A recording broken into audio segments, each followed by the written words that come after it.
I built a web scrapper that teaches itself how to scrap. Most scrappers break when a website changes. This one learns. Does it actually work? Here is a job board. 20 pages requested, 200 items delivered.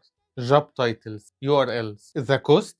$0.0003. That's practically free. Now let's try to break it. This is an Egyptian pharmacy list. It's entirely in Arabic. The AI didn't just scrap it, it normalized it. It translated the keys to English. Service provider, phone, district. The workflow file is in the description. I'm giving it to you for free, but it's encrypted. My friend back there is generating the decryption key. It will appear on screen once he finishes, so keep your eyes open. Here is the strategy. We're not using AI to guess the text. That's too expensive. We use AI to analyze the structure once. Then we use Python to extract the data at scale. Let's build it. Everything starts here. This is our trigger. We define the URL and what we want to extract. For the job site, we ask for a job title and URL. We also set a hard limit, 20 pages. First, we grab the raw HTML of page 1. This is heavy. 20,000 characters. If you send this raw data to GPT-4, you will go broke. So we crash it. This is a Python node. It strips scripts, styles. It removes the junk. Look at this logic. It finds repeated elements like a list of 50 jobs and it removes 46 of them. We only need couple of examples for the AI to learn the pattern.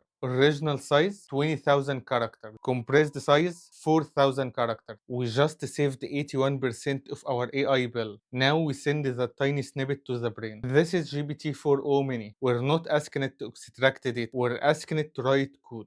It returns a JSON object containing CSS selector. It also looks for pagination. It identifies the URL pattern. And here is the secret. We only pay for this once. The AI learns the structure from page 1, page 2, page 10, page 100. We don't call the AI. We use the blueprint it created. So scaling up is actually free. We take those AI insights and move to the URLs generator. This Python script builds our tag plan. If the AI found the pagination pattern and you asked for 20 pages, this node generates a list of 20 unique URLs. Now the heavy lifting. We fetch all those pages. Then this is the core engine. Notice something important. We're not calling OpenAI here. We're using the CSS selectors the AI gives us in step 1. We apply those selectors to all 20 pages using Python and beautiful soup library. It creates a perfect row by column dataset. Data is useless if you can't export it. This node checks your setting. If you want a spreadsheet, we flatten the JSON, we structure the headers, and we generate a binary Excel file. Finally, we package it all up. This script calculates the final bill. It tracks the tokens, it reports the compression, and it outputs the clean report you saw at the start. Now let's be honest about what we just built. This is a prototype. If you try to scale this to 100 pages, or if you hit a heavy single page application built in React, this workflow will struggle. We have the logic, we have the blueprint,